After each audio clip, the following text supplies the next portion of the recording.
Hello everyone, welcome back to the channel code and compile. तो आज हमारी DSA series का 9th लेक्चर है और आज का लेक्चर हमारा बहुत इंटरेस्टिंग होने वाला है। क्यों?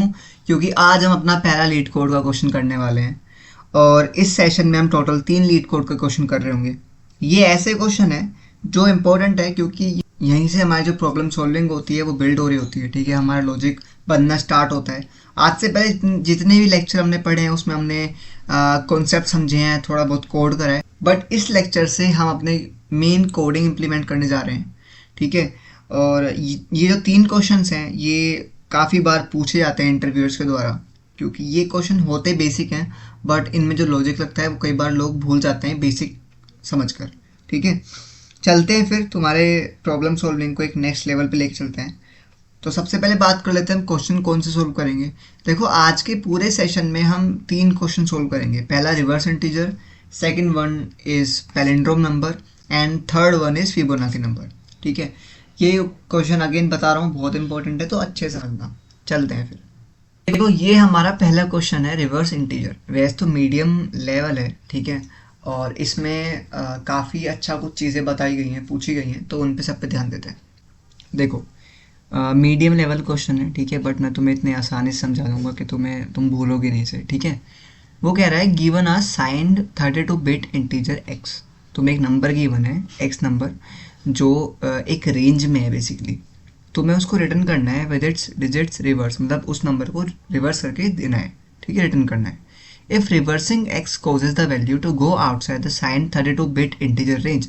बेसिकली वो ये कह रहा है कि अगर तुम्हारा जो रिवर्स करके नंबर आया वो ओवरफ्लो कर जाता है या फिर अंडरफ्लो कर जाता है इस रेंज से, ये जो रेंज है ना, इस रेंज से बाहर निकल जाता है, मतलब कम रह जाता है या बाहर निकल जाता है, ओवरफ्लो कर जाता है अंडरफ्लो, तो तुम्हें जीरो रिटर्न करना है। अभी समझेंगे। अच्छा, वो ये एक और बात कह रहा है कि 32 बिट इंटीजर तक ही लेना है। ठीक है, उससे ज़्यादा मतलब 64 बिट इंटीजर्स तुम स्टोर नहीं कर सकते, ऐसा एनवायरनमेंट तुम्हें दिया गया है। ठीक है, पहला इनपुट ले लेते हैं। पहला एग्जांपल क्या कहता है कि अगर तुम्हारा नंबर 123 था तो हमें क्या करना है, हमें रिटर्न करना है 321। ठीक है, वैसे ही अगर नंबर -123 है तो तुम्हें देना है -321। बेसिकली नंबर को रिटर्न कर रहे हैं। सेकेंडली, अगर कोई नंबर में 0 आता है तो वो तो फ़र्क नहीं पड़ेगा ना लास्ट में, तो इसको भी ध्यान रखना है। कॉन्स्टेंट्स का मतलब क्या होता है? देखो, कॉन्स्टेंट्स का मतलब होता है सेट ऑफ रूल्स जो आपको फॉलो करने होते हैं। तो उसमें साफ लिखा हुआ है कि तुम्हारा जो नंबर है उसकी रेंज -2⁻31 से लेके 2⁻31 - 1 तक रहेगी। अभी क्या होती है बताऊंगा। तो चलते हैं और क्वेश्चन को समझते हैं। चलो, तो बात कर लेते हैं अपने क्वेश्चन की। देखो, हमें एक नंबर को रिवर्स करना है। लेट्स से इनपुट में हमें एक नंबर गिवन है x, जिसकी वैल्यू है 1 2 3। ठीक है, अब जो इसका आउटपुट आएगा कोरिस्पोंडिंग वो आएगा 321। अब ये आएगा कैसे समझ लेते हैं, ध्यान से समझो इस चीज़ को। देखो, इस क्वेश्चन के ना 2 केस हैं। सबसे पहले उसके बारे में बात कर लेते हैं। वो जो ओवरफ्लो वाली कंडीशन थी वो क्या कह रही है उसको समझ लेते हैं। पहला केस नॉर्मल केस है कि अगर आपका नंबर किसी भी रेंज के, अगर आपका नंबर रेंज के अंदर आता है या फिर आपका नंबर रिवर्स होने के बाद रेंज के अंदर आता है तो आप अपना आउटपुट को सिंपली प्रिंट कर दोगे। ठीक है, अब रेंज का मतलब क्या है? देखो, जो 32 बिट इंटीजर होता है, जो इंटीजर वैल्यू होता है, इंटीजर डेटा टाइप है, वो जो वैल्यू रखता है अपने पास वो रखता है -2⁻31 से लेके 2⁻31 - 1 तक। इतना उसका रेंज होता है और इसको हम बोल देते हैं इंट मिन और इसको हम बोलते हैं इंट मैक्स। ठीक है, तो वो क्वेश्चन कह रहा है कि अगर आपका नंबर रिवर्स होने के बाद इस रेंज के अंदर आता है, अंदर लाई करता है, तो आप सिंपल आउटपुट दोगे मुझे रिवर्स करके। बट अगर इससे बाहर आ जाता है तो तब हमारा आता है केस 2। और केस 2 में हमें क्या करना है? हमें बेसिकली केस 2 में हमें सिंपली केस 2 में क्या करना है? रिटर्न करना है 0। मतलब अगर हमारा नंबर रिवर्स होने के बाद इस रेंज से या तो इंट मिन से कम रह जाता है या फिर इंट मैक्स से ज़्यादा हो जाता है तो हमें क्या करना है? हमें रिटर्न करना है 0। समझ में आता है? पहले केस 1 की बात कर लेते हैं जहाँ पे नॉर्मल फ्लो चल रहा है, उसके बाद देखेंगे केस 2 में। चलो, तो सबसे पहले सीख लेते हैं किसी भी नंबर को रिवर्स कैसे करते हैं। देखो, मैंने कहा रिवर्स का मतलब क्या है? 1 2 3 का मुझे 3 2 1 ही तो करना है। यानी अभी फ़िलहाल ये 100 प्लेस पे है, ये 10s प्लेस पे और ये 1s प्लेस पे है। ठीक है, रिवर्स करने के बाद ये मेरा 100 प्लेस पे आ जाएगा, ये मेरा 10th प्लेस पे आ जाएगा और ये मेरे 1 प्लेस पे आ जाएगा। समझ में आता है? अब ये करेंगे कैसे? देखो बहुत सिंपल होता है किसी भी नंबर को रिवर्स करना। कैसे बताता हूँ। सबसे पहले मैं तुम्हें करना क्या है, तुम्हें ना लास्ट में से ना एक डिजिट निकालना है, क्योंकि रिवर्स करना है। रिवर्स का मतलब क्या होता है, हम यहाँ से चल रहे हैं है ना, ऐसे आ रहे हैं, तो इसको हमें फ्रंट बनाना पड़ेगा। तो इसको सामने लाने के लिए इसको लेके आना पड़ेगा। वो लेके कैसे आएंगे, मैंने तुम्हें बताया हुआ है, किसी भी नंबर का लास्ट डिजिट निकालने के लिए हम उसका मॉड्यूलस निकालते हैं। मॉड्यूलो ऑपरेटर की हेल्प से हमें रिमाइंडर मिल जाता है। तो हम क्या करेंगे, हम अपने नंबर का मॉड्यूलो करेंगे 10 के साथ। तो अगर मैं 10 को मॉड्यूलो करूँगा 1 2 3 के साथ, तो वो पता क्या बनेगा, वो मुझे रिमाइंडर में 3 दे के आएगा। तो याद रखना, हमेशा कभी भी मुझे लास्ट डिजिट चाहिए होती है, मैं हमेशा 10 से मॉड्यूलो करता हूँ। तो इसके बाद हुआ क्या हो गया, ये मेरी डिजिट बन गई जो कि है, या लेट से इसको रिमाइंडर का नाम दे देते हैं। एक काम करते हैं, इसको रिमाइंडर का नाम दे देते हैं, क्योंकि वेरिएबल नेम वही होना चाहिए जो हमें समझ में आए। तो हमारा रिमाइंडर पहली बार के लिए आया 3।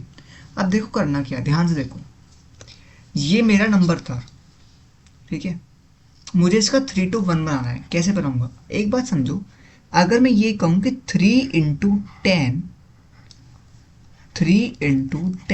प्लस क्या, 3 into 10 तो बनेगा 30, बट मुझे तो 32 चाहिए, तो मुझे वो डिजिट प्लस करनी पड़ेगी। तो ये मेरा बन के आएगा 32।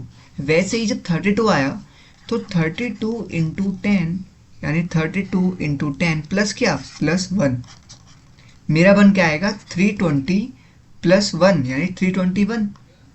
ये मेरे थे दो नंबर, एक बन के आया 32, एक बन के आया 321। बट सबसे पहले मुझे 3 चाहिए, वो 3 कैसे आएगा, देखो ध्यान सुनो, मैं हर बार 10 से मल्टीप्लाई कर रहा हूँ और अपने रिमाइंडर को ऐड कर रहा हूँ, यही तो कर रहा हूँ। बट इनिशियली मेरा जो नंबर होगा वो तो मैं कुछ भी नहीं होगा, तो इसलिए इनिशियली मैं अपने आंसर के अंदर 0 स्टोर कर दूंगा, ताकि 0 into 10 प्लस रिमाइंडर यानी 3, मेरा 3 ही आएगा। दैट्स वाई फिर आगे का फ्लो बहुत आसान हो जाएगा। पहले 3 आया, फिर 32 आया, फिर 321 आया। आई थिंक तुम्हें समझ में आया होगा हम कर क्या रहे हैं। देखो हर बार 10 से मल्टीप्लाई कर रहे हैं, क्यों, देखो तुम्हें पहले से पता है, इसको हम 1s प्लेस बोलते हैं, इसको 10s बोलते हैं, और इसको हम 100 प्लेस बोलते हैं, ठीक है। तो हर बार मैं अपने नंबर को 10 से मल्टीप्लाई कर रहा हूँ, क्योंकि इनिशियली 1 ही प्लेस है, तो 0 into 10 प्लस मेरा रिमाइंडर, मेरी वैल्यू, वो मुझे वो सिंगल डिजिट वैल्यू ही देगी। दैट्स वाई मैंने इनिशियली 0 से मल्टीप्लाई करी। तो मुझे मेरा इस चीज़ से ना फॉर्मूला निकल के आ गया। फॉर्मूला क्या कहता है, फॉर्मूला कहता है आंसर इंटू 10 प्लस रिमाइंडर, तो मेरा 3 आएगा। तो मेरा फॉर्मूला क्या बनेगा, यहाँ पे लिख लेते हैं, जो मेरा फॉर्मूला होगा वो कुछ ऐसा होगा, आंसर इंटू 10 प्लस रिमाइंडर, और मैं इसको एक वेरिएबल के अंदर स्टोर करूँगा जिसको हम बोलते हैं आंसर। तो फॉर द फर्स्ट टाइम जब मेरा आंसर 3 आया, वो आंसर के अंदर स्टोर हो चुका होगा, ठीक है। अब इस क्वेश्चन को ड्राई रन करते हैं और समझते हैं इस फॉर्मूले के साथ। चलो देखो, आई होप तुम्हें समझ में आएगा मैं करना क्या था, इनपुट हमारा क्या था, आउटपुट क्या लेके आना था। फिर हमने दोनों केस पढ़े, पहले वाला जब नॉर्मल फ्लो था, दूसरे वाला जब रेंज बाहर जाती है। अभी हम पहले वाले को डिस्कस कर रहे हैं। वहाँ पे हमने डिस्कस करा कि सबसे पहले अपने रिमाइंडर वाले डिजिट को लेके आओ, उसको हमेशा हम 10 से मल्टीप्लाई करेंगे, नहीं, पहले अपना रिमाइंडर वाले डिजिट लेके आओ। हमेशा हम अपने ना वैल्यू को बढ़ा रहे हैं 10 से मल्टीप्लाई करके, और उसमें रिमाइंडर को ऐड कर रहे हैं, तो हमारी वैल्यू आती जा रही, ठीक है। हमने ये भी सीखा कि सबसे पहले, क्योंकि ये 1s प्लेस है तो हमें सिंगल डिजिट चाहिए, ये 10s प्लेस है तो हमें 2 वैल्यू चाहिए, और ये 3rd प्लेस है 100 प्लेस है तो हमें 3 वैल्यू चाहिए। बट रिवर्स फॉर्म में चाहिए थी, दैट्स वाई हमने ये वाला फॉर्मूला लगाया। फॉर्मूला क्या कहता है, फॉर्मूला कहता है आंसर इंटू 10 प्लस रिमाइंडर। अब इस क्वेश्चन को करते हैं ड्राई रन के साथ। अब ध्यान से देखो, सबसे पहले मेरे आंसर में इनिशियली 0 है, ठीक है। चलो मैंने क्या कहा, आंसर इंटू 10 प्लस रिमाइंडर, तो रिमाइंडर निकालना पड़ेगा। तो रिमाइंडर मेरा आता है नंबर मॉड्यूलो 10। तो सबसे पहले जो मेरा नंबर था, लेट से नंबर है 1 2 3, तो नंबर मॉड्यूलो 10 1 2 3 मॉड्यूलो 10 आएगा 3, ठीक है।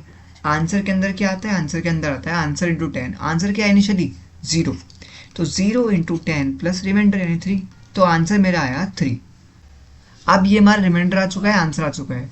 बट जब मैं अगली बार रिमाइंडर निकालूंगा उस नंबर का, तो वो जो नंबर है वो तो अभी भी 1 2 3 है ना, रिमाइंडर अभी भी 3 आएगा, मुझे 2 चाहिए।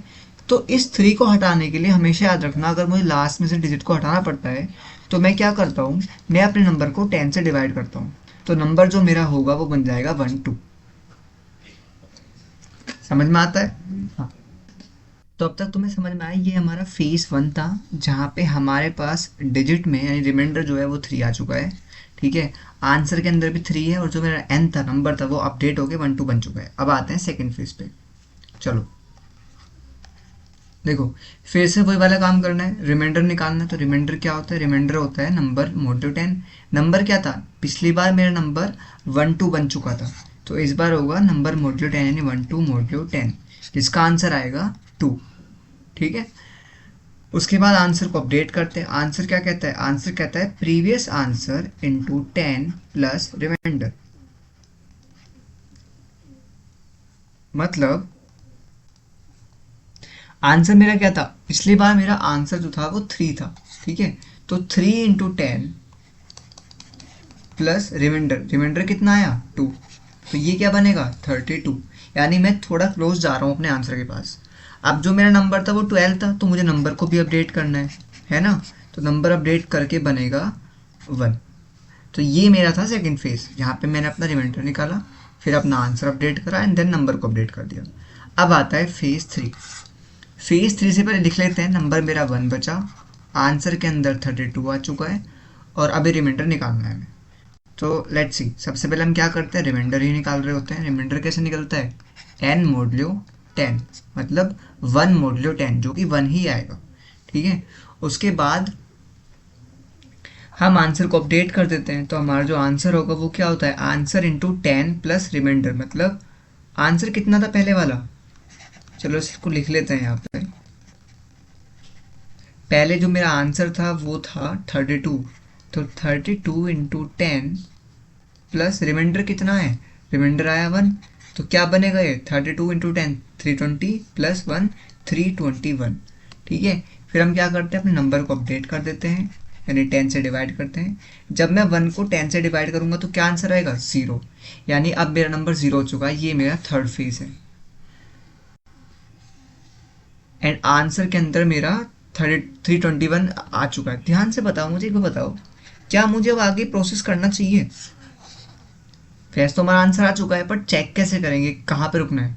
ध्यान से देखो, जो मेरा नंबर अब बन चुका है वो बन चुका है 0।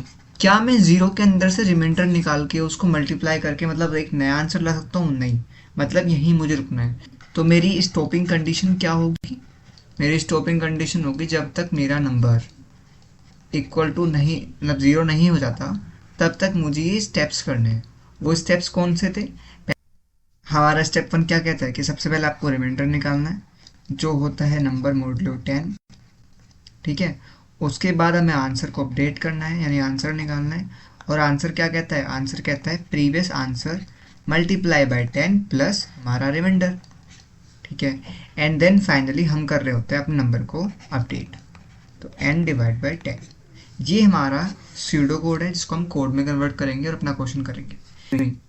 अब ये था हमारा नॉर्मल वाला केस, बट हमारा केस 2 था। ठीक है, इसके बारे में हमने ऊपर डिस्कस किया था, ये वाला केस जहाँ पे हमें 0 रिटर्न करना था, तो वो क्या होगा देखते हैं। देखो ध्यान से, मैंने कहा ये मेरा नॉर्मल फ्लो है। ठीक है, ये मेरा क्या है, नॉर्मल फ्लो है, मतलब जहाँ पे मेरा जो रिवर्स होके नंबर आएगा वो जो नंबर है ना वो मेरा एक रेंज में रहेगा। ठीक है, अब वो रेंज कैसे डिसाइड करेंगे, हमारे क्वेश्चन में ऑलरेडी गिवन है कि अगर मेरा नंबर 2 की पावर 30 -2 की पावर 31 से लेके 2 की पावर 31 -1 तक लाई करता है, तो हमारा जो नंबर है वो रेंज के अंदर है। बट लेट से कोई एक ऐसा नंबर आया जो या तो रिवर्स होने के बाद एक ऐसा नंबर आया जो इंट मिन से, क्योंकि मैंने तुम्हें बताया है, चलो इसको यहाँ लिख लेते हैं, जो हमारी रेंज होती है वो कुछ ऐसी होती है इंटीजर वैल्यू की, क्योंकि ये 32 बिट इंटीजर है, तो इसको हम बोलते हैं इंट मिन और इसको हम बोलते हैं इंट मैक्स। ध्यान से देखो, अगर कोई नंबर रिवर्स होने के बाद ऐसा आया जो कि छोटा है इससे और बड़ा है इससे, ठीक है, तो इसका मतलब वो तो ओवरफ्लो या अंडरफ्लो कर जाएगा। ओवरफ्लो मतलब जो नंबर जो आंसर है वो इससे बाहर निकल जाए, ठीक है, आउट ऑफ रेंज हो जाए, और अंडर फ्लो मतलब जब इससे कम आ जाए, ठीक है। तो क्या करेंगे, मैंने कहा ये बताओ, जो मेरा आंसर होता है मैं उसमें 10 की मल्टीप्लाई करता हूँ, मुझे क्या चाहिए, मैंने कहा अगर वो बड़ा हो जाता है मेरे इंट मैक्स से, सिंपल सी बात है, जो भी मेरा आंसर आ रहा था रिवर्स करके, अगर वो बड़ा हो रहा था तभी तो मैं रिटर्न 0 करता हूँ, ये तो कर रहे हैं, ठीक है। तो क्या हम इसको ऐसे लिख सकते हैं, अगर मैं इस 10 को यहाँ पे ले जाऊँ, तो मैंने क्या कहा, अगर मेरा आंसर बड़ा है इंट मैक्स बाय 10 से, वही तो बात है। तुम कहोगे तो हमने ये क्यों नहीं लिखा, देखो मैं अपने आंसर को 10 से मल्टीप्लाई कर रहा हूँ तो भी तो आउट ऑफ रेंज पहुंच जाएगा ना, तो बात तो वही पड़ रही है, क्योंकि मेरा इंट मैक्स एक वैल्यू है, अगर मैं उसको 10 से डिवाइड कर रहा हूँ और आंसर उससे बड़ा आ रहा है ना, तभी भी वो आउट ऑफ रेंज लाई करेगा, तो मुझे 0 ही रिटर्न करना है, ठीक है। समझ में आया। आंसर इंटू 10 क्यों नहीं करा, क्योंकि आंसर लेट से 2 की पावर 31 ही होता, ये हमारा आंसर होता, और मैं इसमें मल्टीप्लाई 10 करूँ, मैं फिर चेक करूँ तो ऑब्वियसली बाहर चला जाएगा, अगेन वही एरर आ जाएगा जो हम फेस कर रहे थे। तो इसलिए एरर ना आए, मैंने क्या करा, इंट मैक्स को 10 से डिवाइड कर दिया, ये मेरा फॉर्मूला बन गया इंट मैक्स के लिए। सेकेंड फॉर्मूला किसके लिए बनता है, अगर मेरा आंसर छोटा है इंट मिन बाई 10 से, तो भी मुझे 0 रिटर्न करना है, तो इसको हम इफ कंडीशन में लिख लेंगे और हमारा आंसर हो गया है। ये हमारा सेकंड केस था। पहला केस क्या था, नॉर्मल फ्लो ये वाला, एंड सेकंड केस क्या था, ये वाला। अब इसको कोड करते हैं और समझते हैं, चलो चलो अपना कोड करते हैं। तो इसको हम थोड़ा छोटा कर देते हैं, वो वाली बात जो जो क्वेश्चन था हम ऑलरेडी समझ चुके हैं, पढ़ चुके हैं, तो स्टार्ट करते हैं। सबसे पहले हमें कुछ चीज़ें लेनी थी, वो क्या थी, एक तो मेरा आंसर था जो इनिशियली 0 था, ठीक है। दूसरा, हम अभी केस 1 देख रहे हैं और केस 2, तो लूप कब तक चलाना है, मैंने तुम्हें बताया जब तक मेरा नंबर 0 नहीं हो जाता तब तक मुझे प्रोसेस करना है। तो यहाँ पे हमारा आता है केस 1। केस 1 क्या कहता है, नॉर्मल फ्लो, ठीक है, when answer is in range, ठीक है। तो उसके लिए क्या करते थे, देखो 3 स्टेप करते थे। पहला पहला हम रिमाइंडर निकालते थे, तो रिमाइंडर कैसे निकालते थे, नंबर मोडल्यू 10, इससे हमारा रिमाइंडर आ रहा है। फिर क्या करते थे, आंसर को अपडेट करते थे, तो आंसर के अंदर क्या करते थे, आंसर इंटू 10 प्लस हमारा रिमाइंडर, एंड देन फाइनली अपने नंबर को अपडेट करते थे। क्योंकि नंबर को अपडेट करना इसलिए इंपॉर्टेंट हो जाता है, वरना अगली बार तुम रिमाइंडर निकालोगे तो सेम रिमाइंडर आता रहेगा, नंबर कभी 0 नहीं होगा और तुम इनफाइनाइट लूप में फंस जाओगे, ठीक है। इसलिए हमेशा नंबर को 10 से डिवाइड करूंगा ताकि मेरा नंबर कम होता जाए। अब ये था नॉर्मल फ्लो, ठीक है। एक कंडीशन लगानी जो हमारा केस 2 कहता है, तो वो क्या होगा, मैंने कहा आपको बस ये चेक करना है कि अगर आपका जो आंसर है, ठीक है, वो बड़ा हो जाता है इंट मैक्स बाय 10 के, या फिर आपका जो आंसर है वो छोटा हो जाता है इंट मिन बाय 10 की, सेम ही चीज़ है। तो इसमें आपको कुछ नहीं करना, रिटर्न कर देना है 0, दैट्स इट। ये काम हम कर रहे थे, ये वाली हमारी कंडीशन थी जो इंपॉर्टेंट कंडीशन है। यहाँ पे हम लिख लेते हैं case 2 to prevent from overflow condition, to prevent run time error from overflow condition, ठीक है। ध्यान से देखो मैंने क्या कहा, अगर जो मैं रिवर्स करके आंसर आ रहा है, अगर वो मेरा इंटीजर की मैक्सिमम वैल्यू बाई 10 से बड़ा है तो भी मेरा 0 रिटर्न करना है, और छोटा है तो भी रिटर्न 0 करना है, वरना नॉर्मल फ्लो तो चलता रहेगा। जब मैं लूप से बाहर आ जाऊंगा तो मुझे क्या रिटर्न करना था, क्या मेरा आंसर था, मेरा आंसर था उस आंसर के अंदर, है ना। तो मुझे कुछ नहीं करना, सिंपली आंसर रिटर्न करना है। क्योंकि हम पिछले वाले लेक्चर में ऑलरेडी फंक्शन के बारे में बात कर चुके हैं, तो ये मेरा इन टाइप का फंक्शन है, इसलिए मुझे कुछ रिटर्न करना पड़ रहा है, ठीक है। अच्छा तुम कहोगे कि यहाँ पे मेन तो है ही नहीं, देखो मेन लीड कोड वाले प्लेटफॉर्म में ना मेन ऑलरेडी होता है, अंदर उन्होंने लिख रखा होता है, हमें बस फंक्शन लिखना होता है। तो हम यहाँ पे देखो इस फंक्शन का लॉजिक लिख रहे हैं, इसलिए हमने फंक्शन पहले पढ़े थे। फंक्शन क्या होता है, एक ऐसा कोड जो बार बार रन कर सकते हैं, ठीक है, जिसके अंदर एक स्पेसिफिक कोड लिखा हुआ है। क्योंकि रिवर्स वाला फंक्शन था, रिवर्स इंटीजर, तो हमने अपने रिवर्स इंटीजर को रिवर्स करने का लॉजिक लिखा और अभी चल जाएगा। रन कैसे करते हैं, अच्छा यहाँ से तुम लैंग्वेज चूज करते हो, क्योंकि हम C++ में पढ़ रहे हैं तो अभी हम C++ पे ही रखेंगे, ठीक है। यहाँ पे हमारे कॉन्स्टेंट्स होते हैं। यहाँ पे तुम कंपनीज दे सकते हो, बट हमारे पास क्योंकि प्रीमियम होता नहीं है जनरली और लेने की जरूरत भी नहीं है, तो दैट्स इट, दैट्स फाइन। अभी हमें क्या करना है, रन करना है। रन कैसे करते हैं, देखो यहाँ पे एक बटन दिख रहा है, इस पर क्लिक करके रन करते हो। यहाँ पे तुम्हारा आंसर आ रहा होता है, ठीक है, और इसका मतलब है कि तुम्हारा आंसर एक्सेप्ट हो चुका है, सारे टेस्ट केस पास हो चुके हैं। अगर तुम्हें खुद से भी कोई टेस्ट केस लिखना है तो तुम यहाँ पे क्लिक करोगे, ठीक है, प्लस वाले आइकन पे जाओगे और यहाँ पे वैल्यू को चेंज कर दोगे। अगेन तुम्हें रन करना है, तो अब तुम देखोगे तुम्हारा टेस्ट केस भी चल जाएगा, अगर तुम्हारा लॉजिक सही है तो। देखो क्या तुम्हारा टेस्ट केस चला 4 वाला, बिल्कुल 456 का 654 हो गया, और यही एक्सपेक्टेड था और यही तुम्हारा आउटपुट आया। अगर मैं तुम्हें इस वाले इंटरफेस को समझाऊं तो देखो इनपुट में 1 2 3 था, आउटपुट में तुम्हारा 3 2 1 आया और एक्सपेक्टेड भी यही था, ठीक है। अब सबमिट करने के लिए हम यहाँ पे क्लिक करते हैं। क्योंकि हमने ये वाला केस हैंडल कर लिया तो इस बार रन टाइम एरर नहीं आएगा। मैं सबमिट करके दिखाता हूँ और तुम्हारा कोड सक्सेसफुली सबमिट हो जाएगा। क्या हमारा कोड सक्सेसफुली सबमिट हो चुका है? बिल्कुल हो चुका है।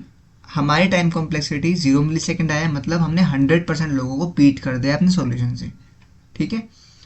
लेट्स से अगर इसको नहीं लिखते तो क्या होता, मैं दिखा देता हूँ। अगर हमने ये वाला केस नहीं लिखते, तुम्हारे मन में आ रहा है कि अगर ये केस नहीं लिखते और मैं सबमिट करूँ तो डेफिनेटली रन टाइम एरर आएगा।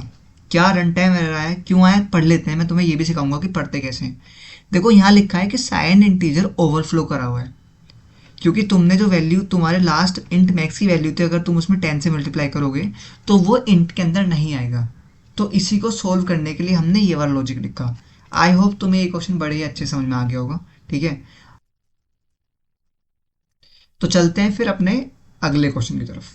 देखो देखो तुम्हें ये वाला क्वेश्चन समझ में आया। हमने क्या करा कि नॉर्मल केस देखा, फिर हमने अपना एडवांस केस देखा जो क्वेश्चन में बताया गया था कि आपको दोनों केस हैंडल करने। पहला वाला नॉर्मल था, एंड फॉर सेकंड वन हमें क्या करना था, हमें जस्ट ये चेक करना था कि अगर हमारा जो आंसर है वो रेंज से बाहर जा रहा है तो हमें 0 रिटर्न करना है, ठीक है। तुम्हें समझ में आया होगा। अगला क्वेश्चन समझते हैं, चलते हैं फिर अगला क्वेश्चन। देखो ये क्वेश्चन बहुत इंटरेस्टिंग है, ठीक है। समझाता हूँ कैसे और तुम्हें आइडिया भी आ जाएगा कि करना कैसे है। ध्यान से देखो, पहले इसको समझ के आते हैं वहाँ पे अपना लीड कोड पर, फिर देखते हैं। देखो देखो क्वेश्चन है leet code number 9, palindrome number निकालना है। क्वेश्चन क्या कहता है, आपको एक नंबर गिवन है, x इंटीजर वैल्यू है, आपको ट्रू रिटर्न करना है अगर x एक पैलिंड्रोम है वरना नहीं है। आपको ट्रू रिटर्न करना है अगर x एक पैलिंड्रोम है और फॉल्स करना है अगर नहीं है, ठीक है। एग्जाम्पल देख लेते हैं। इनपुट में आपको 1 2 1 गिवन है, ये ट्रू है। अब पहले समझते हैं पैलिंड्रोम होता क्या है, फिर इसको समझेंगे। क्वेश्चन हमने पढ़ लिया, इसको समझते हैं, चलो।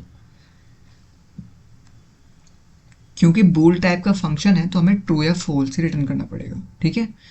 चलो अब क्वेश्चन को देखते हैं और समझते हैं। देखो लेट्स से हमारा नंबर है 1 2 1। अब पता कैसे चलेगा पैलिंड्रोम में, पैलिंड्रोम होता क्या है। देखो एक नंबर पैलिंड्रोम नंबर वो हो देखो एक नंबर पैलिंड्रोम नंबर तब होता है जब हम लेफ्ट टू राइट उसको पढ़ें और राइट टू लेफ्ट पढ़े तो वो सेम निकल के आता है। कैसे, अगर तुम इसको लेफ्ट टू राइट पढ़ोगे तो ये 1 2 1 आ रहा है, राइट टू लेफ्ट पढ़ोगे तो भी ये 1 2 1 ही आ रहा है। ध्यान से देखो, तो 1 2 1 और 1 2 1 उसको हम पैलिंड्रोम बोलते हैं। जब हम किसी भी नंबर को लेफ्ट टू राइट पढ़ते हैं और राइट टू लेफ्ट पढ़ते हैं, अगर वो सेम आता है, ठीक है, तो वो पैलिंड्रोम होता है। या अगर मैं तुम्हें इसका एक और तरीका बताऊं, तो अगर एक नंबर, लेट्स से ये मेरा नंबर था, अगर इस नंबर को रिवर्स करने के बाद, अभी हमने रिवर्स वाला सीखा ना, रिवर्स करने के बाद वो नंबर सेम आता है तो मेरा नंबर पैलिंड्रोम नंबर होता है। तो अब तुम्हें समझ में आ गया होगा मैं करना क्या है इसमें। सबसे पहले क्या करना है, सबसे पहले मुझे इस नंबर का रिवर्स निकालना है। देखा वो क्वेश्चन कितना इंपॉर्टेंट था, क्योंकि उस क्वेश्चन की वजह से ये वाला क्वेश्चन भी हमारा सोल्व हो जाएगा। हमें इस नंबर को रिवर्स करना है, रिवर्स करना में आता है ऑलरेडी, हम करके आए अभी। स्टेप 2 क्या कहता है, जब हम रिवर्स कर लेंगे बस हमें ये चेक करना है कि हमारा जो ओरिजिनल नंबर था, ठीक है, क्या वो इक्वल है हमारे रिवर्स वाले नंबर के। अगर ट्रू आता है तो आंसर भी ट्रू होगा, फॉल्स आता है तो पैलिंड्रोम नहीं है, ठीक है। अगर ट्रू आता है तो पैलिंड्रोम है और फॉल्स आता है तो नॉट पैलिंड्रोम, ठीक है। अभी मैं इसको तुम्हें ड्राई रन करा देता हूँ, वैसे कुछ जरूरत नहीं है, तो मैं ऑलरेडी आ चुका होगा, रिवर्स तुम्हें मैं बता चुका हूँ, बट फिर भी देख लेते हैं। लेट्स से हमारा नंबर है x इक्वल्स टू 1 to 1, ठीक है। सबसे पहले तुम्हें मैंने क्या कहा, रिवर्स निकालना है, तो रिवर्स निकाल लेते हैं। रिवर्स कैसे निकालते हैं? रिवर्स निकालने के लिए हमें अपने नंबर का रिमाइंडर निकालना पड़ता है। रिमाइंडर निकालने के लिए उस नंबर को मॉड्यूलो करते हैं 10 के साथ, तो हमारा लास्ट डिजिट आ जाएगी, यानी 1 आ जाएगा। एक आंसर वेरिएबल लेते हैं शुरू में जिसके अंदर 0 होता है, ठीक है, और हर बार अपने पुराने आंसर की वैल्यू को 10 से मल्टीप्लाई करके उस रिमाइंडर को ऐड करते हैं। तो जो मेरा आंसर आएगा वो आएगा 0 इंटू 10 प्लस 1, तो ये 1 ही आएगा, क्योंकि 0 इंटू 10 तो 0 हो जाता है, ठीक है, तो 1 ही मेरा आंसर बनेगा। अच्छा, अगली बार रिमाइंडर 2 चाहिए तो उसको नंबर को भी अपडेट करना पड़ता है, तो नंबर को अपडेट करने के लिए मैं हमेशा डिवाइड करता हूँ, क्योंकि नंबर x है तो x ले लेते हैं, चलो ठीक है। तो अब मेरा नंबर बचेगा 1 2, ये मेरा पहला फेज था, ठीक है। अब आगे चलते हैं, सेकंड फेज, रिमाइंडर निकालना है, आंसर को अपडेट करना है एंड देन नंबर को अपडेट करना है। रिमाइंडर कैसे निकालते हैं? नंबर मोडुलो 10, क्योंकि नंबर मेरा 12 था तो 12 मोडुलो 10 करने पे मेरा 2 आंसर आएगा, ठीक है।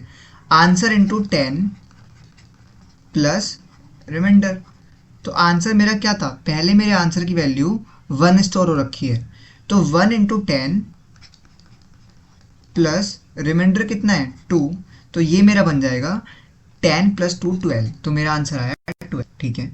अब नंबर को अपडेट करने के लिए क्या करते हैं, हमेशा 10 से डिवाइड करते हैं, तो मेरा नंबर होगा वो 12 डिवाइड बाई 10 1 बच जाएगा। मैं तुम्हें फिर बता देता हूँ, अगर तुम्हें किसी भी नंबर का लास्ट डिजिट चाहिए तो तुम उस नंबर को मोडुलो करना, किसी भी नंबर के लास्ट डिजिट को हटाना है तो तुम्हें उसको नंबर को डिवाइड करना पड़ेगा 10 के साथ, और तुम असाइन तो करते ही हो, ठीक है, ये कर रहे होते हैं। अब ये हमारा सेकंड फेज था जहाँ पे हमारे पास रिमाइंडर भी आ चुका था, आंसर अपडेट हो चुका है, 12 आ चुका है आंसर में, सिर्फ आंसर से मतलब है और नंबर से मतलब है, रिमाइंडर तो हम हर बार निकाल रहे हैं। तो हम आते हैं फिर थर्ड फेज पे, अगेन रिमाइंडर निकालना है, आंसर को करना है एंड हमारा नंबर को अपडेट करना है। अच्छा, ये कब तक करते हैं? ऑलरेडी बता चुका हूँ, जब तक हमारा नंबर 0 नहीं हो जाता, क्योंकि नंबर अभी 1 है तो 1 मोडुलो होके क्या आएगा, मेरा 1 ही आएगा। आंसर के अंदर आंसर इंटू 10, आंसर के अंदर आंसर इंटू 10 प्लस रिमाइंडर। देखो पुराना आंसर क्या था, मेरा पुराना आंसर 12 था तो 12 इंटू 10 प्लस रिमाइंडर कितना है 1, जिसका आंसर बन जाएगा 121। क्योंकि नंबर मेरा ऑलरेडी 1 है तो जब मैं 1 को डिवाइड करूंगा 10 के साथ तो मेरा 0 आंसर आएगा, इसका मतलब मेरी स्टॉपिंग कंडीशन रीच हो चुकी है। आंसर के अंदर मेरा 1 to 1 आ चुका है, ठीक है, और जो मेरा नंबर था वो भी 0 हो चुका है, तो मुझे रुक जाना चाहिए क्योंकि मेरा कंडीशन फॉल्स हो जाएगी। कंडीशन में क्या लिखता हूँ, मैं कंडीशन में लिखता हूँ जब तक मेरा नंबर 0 नहीं होता तब तक आपको करना है प्रोसेसिंग।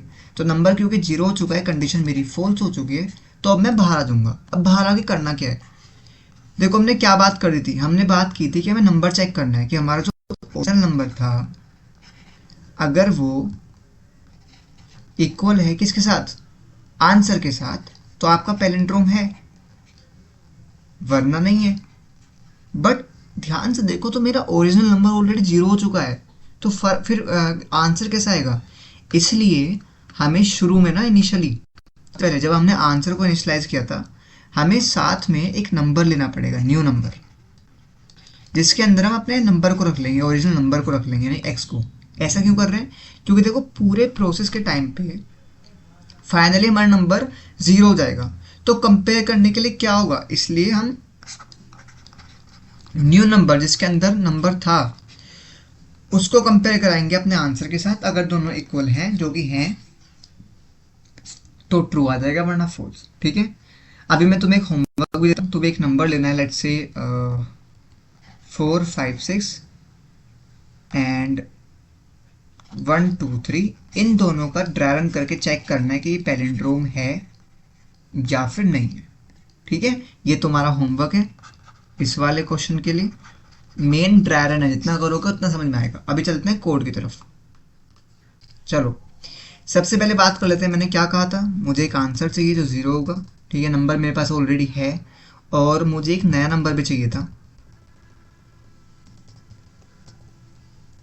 न्यू एन, जिसके अंदर मैं एक्स को असाइन कर दूंगा। तो न्यू एन के पास मेरा 1 to 1 आ चुका है, जो भी नंबर होगा।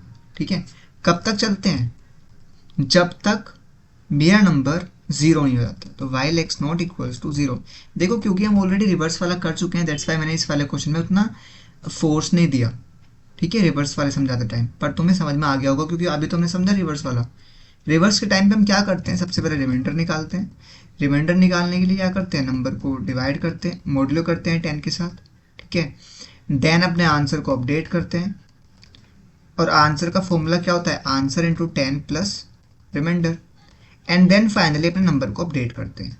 ठीक है, बट तुमने एक चीज़ भूल गए हैं कि इसमें भी तो वो वाली कंडीशन अप्लाई होगी ना, कि जब हमारा जो आंसर है अगर वो ग्रेटर हो जाता है इंट मैक्स बाय 10 से, या फिर जो मेरा आंसर है वो छोटा हो जाता है इंट मिन बाय 10 से, तो मुझे रिटर्न करना है फॉल्स।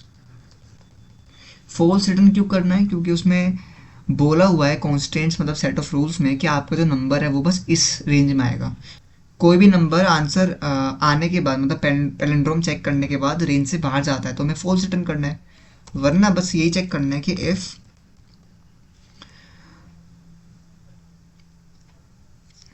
जो मेरा न्यू नंबर था अगर वो इक्वल है आंसर के, तो आपको क्या करना है, रिटर्न ट्रू।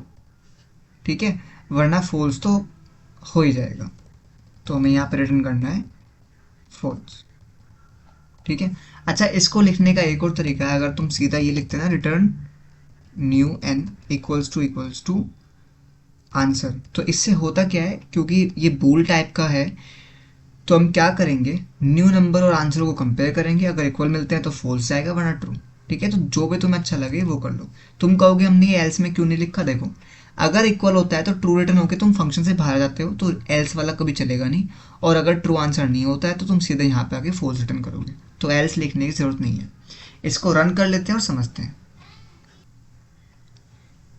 रोंग आंसर आ गया कौन से वाला, आउटपुट। ओके ओके, एक चीज़ भूल गए हम, नेगेटिव वाला केस में हमें फॉल्स रिटर्न करना है।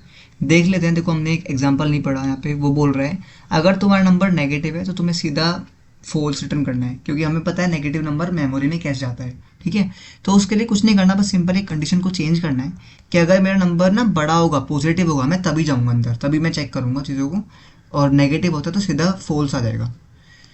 ठीक है, तो अब हम क्या करेंगे, इसको रन करते हैं और देखते हैं। देखो आंसर जो है वो ट्रू आ चुका है नेगेटिव वाले में, इसको सबमिट करते हैं और ये सबमिट हो जाएगा।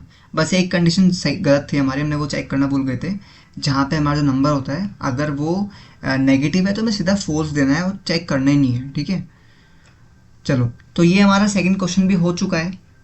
अब चलते हैं अपने थर्ड क्वेश्चन की तरफ।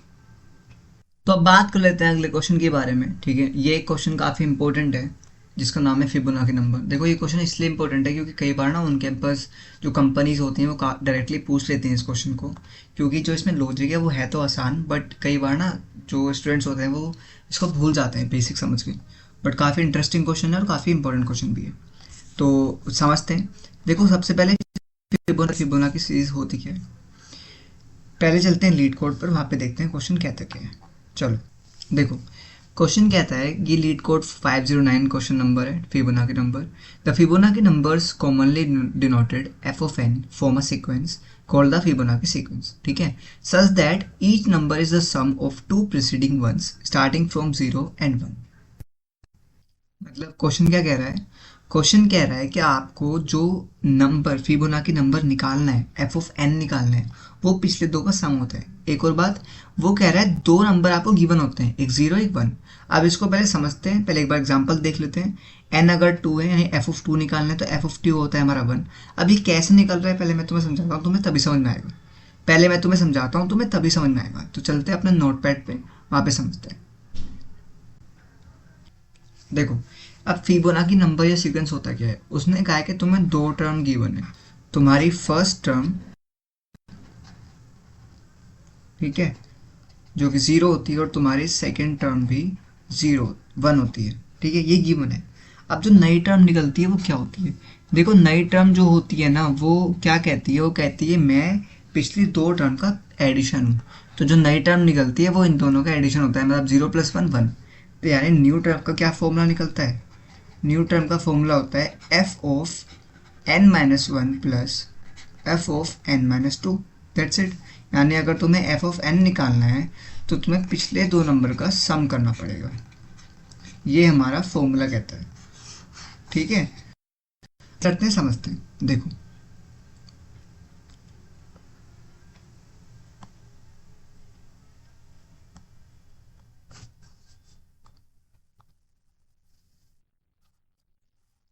देखो ये हमारी सीक्वेंस है, ये हमारा फर्स्ट टर्म है, ये हमारी सेकंड टर्म है। ठीक है, न्यू टर्म कैसे निकलती है? पिछले दो का सम, यानी 0+1 1, ये मेरे न्यू टर्म है।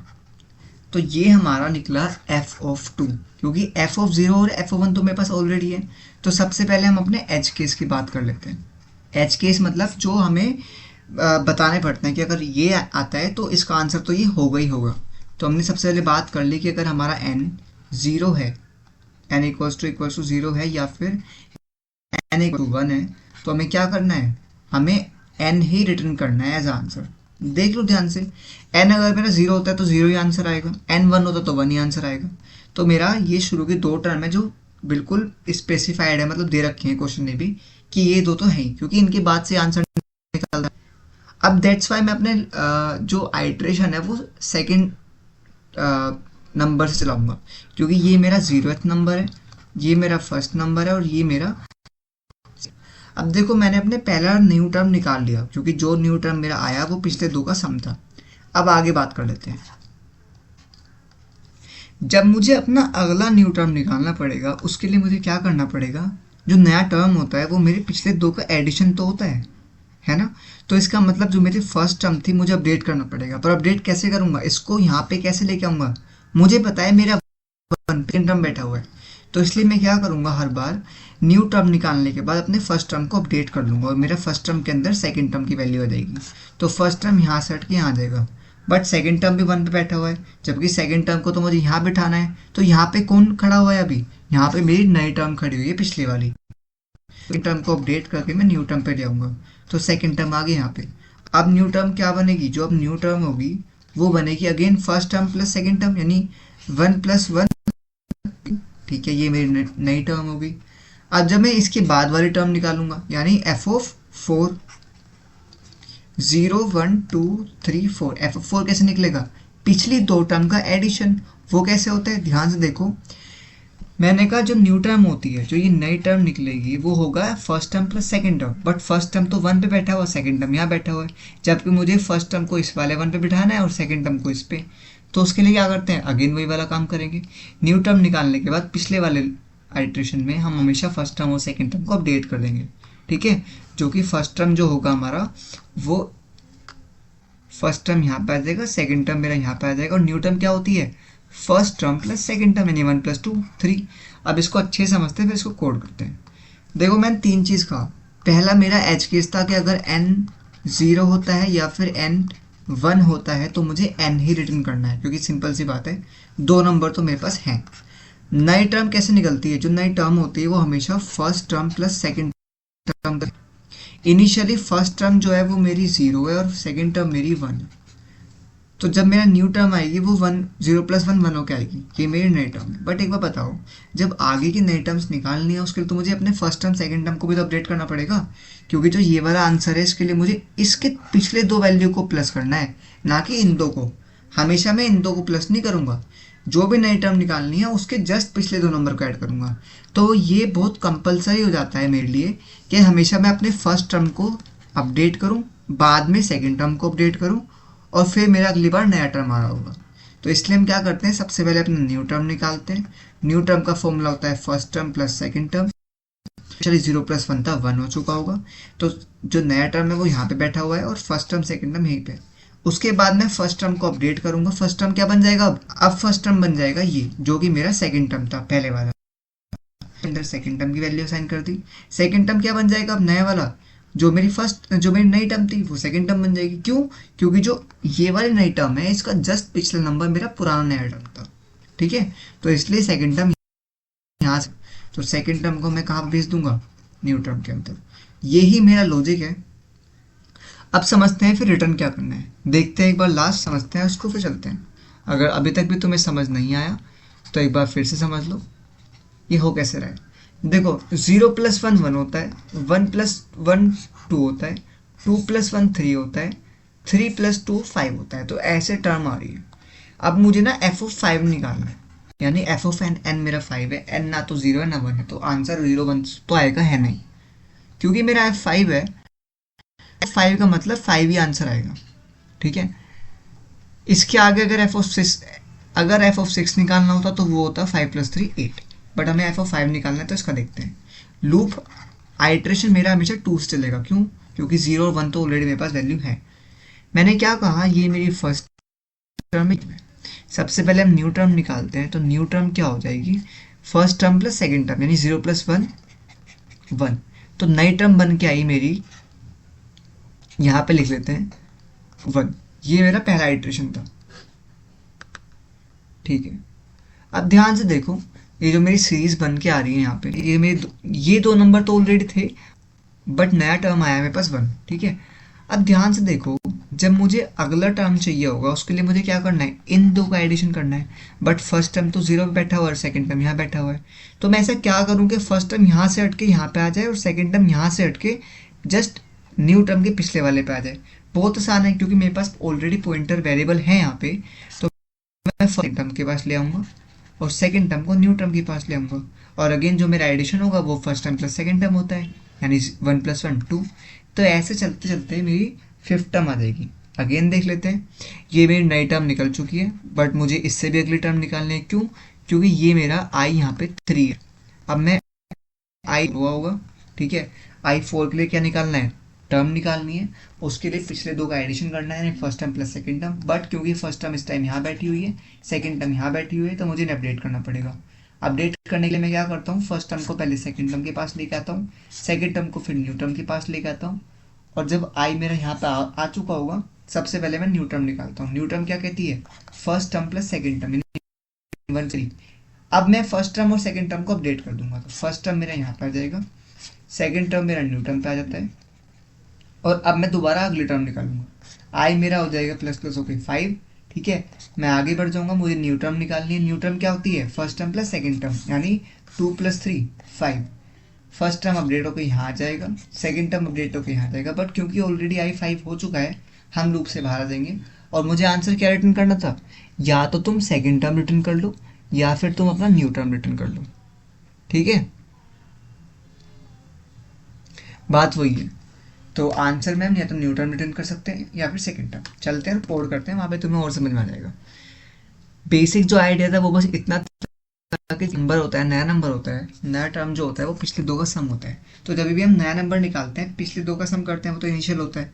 बट अगली टर्म निकालने के लिए हमें फर्स्ट टर्म सेकेंड टर्म को भी अपडेट करना पड़ता है, ठीक है। चलते हैं और कोड करते हैं। देखो मैंने क्या कहा, सबसे पहले मुझे अपनी फर्स्ट टर्म लेनी पड़ेगी जो कि 0 है, सेकेंड टर्म मेरी 1 है, ठीक है। अच्छा एच केस भी देखना था। एच केस क्या कहता है, अगर n मेरा 0 है या फिर 1 है तो मुझे क्या करना है, रिटर्न करना है n। इसको हम ऐसे भी लिख सकते हैं या फिर लिखने को हम इसको ऐसे भी लिख सकते हैं।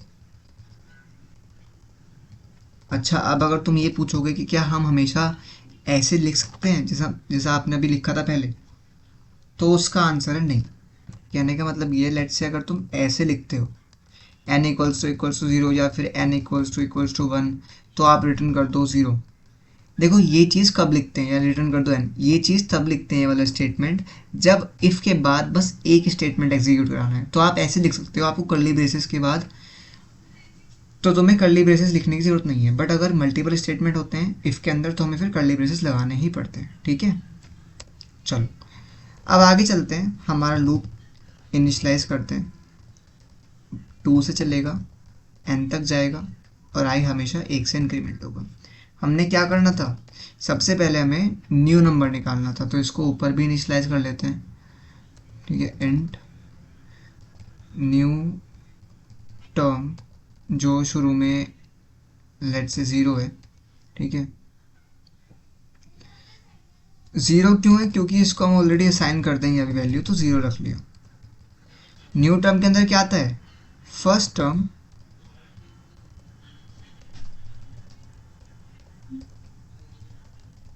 प्लस सेकेंड टर्म, ठीक है। फिर हम क्या करते हैं? हम अपडेट करते हैं अपनी दोनों टर्म्स को, अपडेट बोथ टर्म्स। तो जो मेरी फर्स्ट टर्म है वो बन जाती है मेरी सेकेंड टर्म। देखो अगर तुम इस चीज़ को ड्राई रन करोगे ना तो तुम्हें बहुत अच्छे समझ में आने वाली है। एक बार 2 से 3 क्वेश्चन पे ड्राई रन करना अच्छे से, ठीक है।